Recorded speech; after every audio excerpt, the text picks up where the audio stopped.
Is everything getting worse? We often hear this from the pulpit, and it goes unquestioned. We hear society is going to fall apart, the earth is going to become a more and more unpleasant place to live, and people's morals are going to be corrupted, as well as the church is going to atrophy. But does the Bible really teach us this? Do they really have authority to say that? I'm going to look at a few Bible verses that are often used to try to prove this position and show you how they've been actually twisted and that they do not show that things are getting worse. I'm also then at the end going to share with you some positive Bible verses that talk about what I really believe the future holds. So let's begin. We'll start in Matthew chapter 24, verse 37. As it was in the days of Noah, so it will be at the coming of the Son of Man. For in the days before the flood, people were eating and drinking, marrying and giving in marriage up to the day Noah entered the ark. And when people quote that verse, they often say, oh, see, it was really terrible at the time of the flood, and so that it's going to be like the days of Noah. But is that really what the verse says? Let's keep reading. When we get to verse 39, it says, and they knew nothing about what would happen until the flood came and took them all away. That is how it will be at the coming of the Son of Man.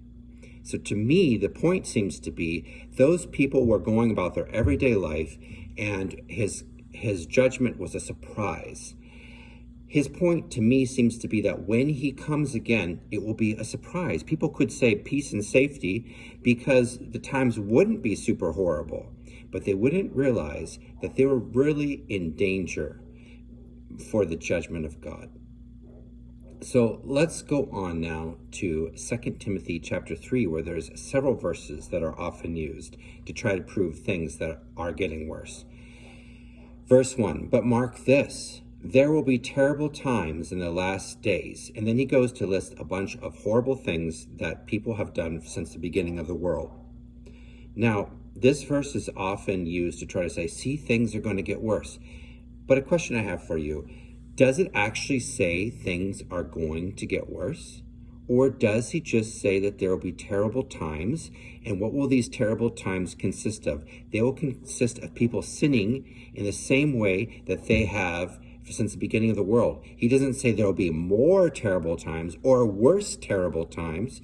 He just says that there will be terrible times. And I happen to believe that, yes, until the end of the world, people will sin and there'll be terrible things that we have to deal with. Now, I, because of the rest of the Bible, happen to believe that they will become less frequent and less intense. But nonetheless, you cannot take that verse to say it's going to be worse. It does not say that. And let's continue to read, because when you see the context, you'll see what I'm saying. All right, it continues in verse 8, the last part. They are men of deprived minds who, as far as the faith is concerned, are rejected. But they will not get very far because, as in the case of those men, their folly will be clear to everyone. Wait a second. The people that often use this 2 Timothy passage to try to make it sound like things are going to get worse, don't quote that part where it says that their folly will be clear to everyone and they won't get very far. Basically, the people that are living this way, living the sinful way, are not going to be deceiving the true followers of Christ. They'll know that these are false leaders and will avoid them. In fact, let's continue on with verse 13. While evildoers and impostors will go from bad to worse, deceiving and being deceived. But as for you, continue in what you've learned. Does that mean that evildoers and impostors will become more numerous? That's what's often taught about this verse. It's going to become more numerous, and they're going to become more diabolical. When you read in context, and he says, but as for you, continue in what you've learned. To me, what that sounds like is an evildoer will grow worse and worse over time. That's the nature of people that are caught up in sin. A person like that will grow worse and worse. But for us, for Christians, we are supposed to hang on to the things of God and hopefully be growing better and better. But it doesn't just stop there. In Matthew 24:12, and there are several verses there, and I'm not going to go into each one that are often used to try to prove that the world is getting worse. But let me give you an example. Matthew 24, verse 12. Because of the increase of wickedness, the love of most will grow cold. Now remember, in that passage, Jesus is actually answering two questions. He's answering, when will this happen, being the destruction of the temple that Jesus foretold, and what will be the sign of your coming and of the end of the age? So that's two different questions. And exactly where you have one answer stop and the next begin is going to influence your view of eschatology.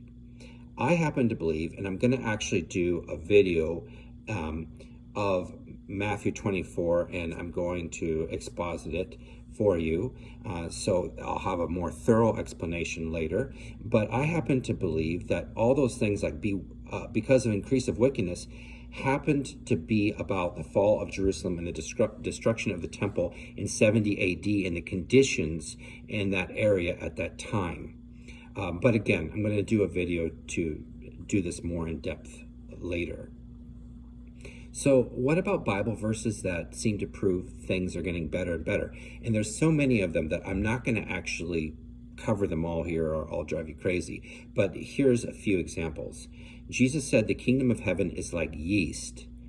Now, what does yeast do? It spreads through the dough. It alters the dough. It changes the dough. The kingdom of heaven is like yeast. And so when people say that, oh no, the church is going to atrophy, it's going to get worse, the world is not going to be influenced by the church, it's going to collapse, they are saying the exact opposite of what Jesus is saying in that parable. And then he also said that the kingdom of heaven is like a mustard seed, right? And he says it becomes a large tree. And of course, we don't think of mustard as being a tree, but hey, this is Palestine. It's a large plant, tree-like, particularly the black mustard.